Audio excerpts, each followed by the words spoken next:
ಈಗಾಗಲೇ ನಿವೃತ್ತ ಜಡ್ಜ್ ಒಂದು ತನಿಖೆ ನಡೀತಾ ಇತ್ತು.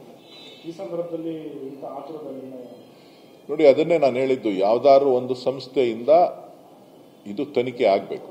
ಸರ್ಕಾರ, ವಿರೋಧ ಪಕ್ಷಗಳು ಮತ್ತು ಸಾರ್ವಜನಿಕರಲ್ಲಿ ಕೇಳಿಬಂದಂತ ಚರ್ಚೆ ವಿಚಾರವಾಗಿ ಇವತ್ತು ಆಯೋಗವನ್ನು ರಚನೆ ಮಾಡಿದ್ದಾರೆ. ನಿವೃತ್ತ ನ್ಯಾಯಾಧೀಶರ ತನಿಖೆಗೆ ಕೊಟ್ಟಿದ್ದಾರೆ. ಸೊ ನಿಷ್ಪಕ್ಷವಾಗಿ ತನಿಖೆ ಆಗ್ತದೆ.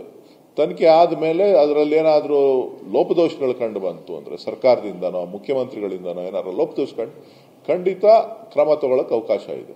ಇಲ್ಲಿ ಏನೂ ಇಲ್ಲದೆ ಯಾರೋ ಅರ್ಜಿ ಕೊಟ್ಟರು ಅಂತೇಳಿ ಆ ಅರ್ಜಿನ ಮೇಲೆ ಇವತ್ತು ಪ್ರಾಸಿಕ್ಯೂಷನ್ ಪರ್ಮಿಷನ್ ಕೊಟ್ಟಿರೋದು ಅದೊಂದು ಸಂವಿಧಾನಕ್ಕೂ ಅಪಮಾನ, ಆಡಳಿತ ವ್ಯವಸ್ಥೆಗೂ ಅಪಮಾನ. ಇದೊಂದು ಹಾಸ್ಯಾಸ್ಪದ.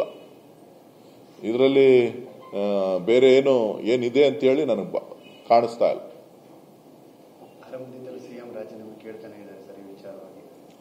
ಅಲ್ಲ, ಎಲ್ಲರೂ ಕೇಳ್ತಾರೆ ರೀ, ಸೀಟ್ಗೆ ಅರ್ಜಿ ಹಾಕೋಬೇಕು ಅಂತ ಹೇಳಿ.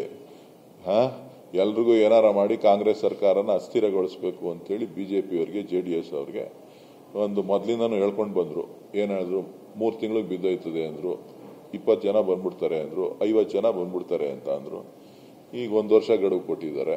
ಹಿಂಗೆ ಏನೇನೋ ಒಂದೊಂದೊಂದೊಂದೊಂದೊಂದೊಂದು ಅವ್ರ ಶಾಸಕರನ್ನ, ಅವರ ಸರ್ಕಾರನ, ಅವರ ಇದನ್ನ ಉಳಿಸ್ಕೊಳ್ಳೋದಕ್ಕೋಸ್ಕರ, ಅವರ ಒಂದು ಪಕ್ಷದ ಅಸ್ತಿತ್ವವನ್ನು ಉಳಿಸ್ಕೊಳ್ಳಿಕ್ಕೋಸ್ಕರ ಕೆಲವರು ಅವಾಗವಾಗ ಈ ತರ ಡೈಲಾಗ್ಗಳನ್ನ ಬಿಡ್ತಾ ಇರ್ತಾರೆ.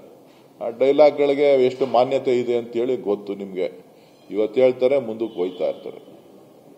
ಯಾವುದು ಕೂಡ ಅವರ ರಾಜಕೀಯ ಜೀವನದಲ್ಲಿ ಯಾವುದೂ ಕೂಡ ಒಳ್ಳೆದನ್ನ ಹಿಡಿದು ಸಾಧನೆ ಮಾಡಿದಂತಾಗ್ಲಿ, ಅದನ್ನ ನಿರೂಪಣೆ ಮಾಡಿದಂತದ್ದಾಗ್ಲಿ, ನಿರೂಪಿಸ್ತಕ್ಕಂಥದ್ದಾಗ್ಲಿ ಇವತ್ತಿನವರೆಗೂ ಆಗಿಲ್ಲ. ಸುಳ್ಳು ಅವರ ಜೀವನ. ಸುಳ್ಳಿನಲ್ಲಿ ರಾಜಕಾರಣವನ್ನ ಮಾಡ್ತಾ ಇದ್ದಾರೆ.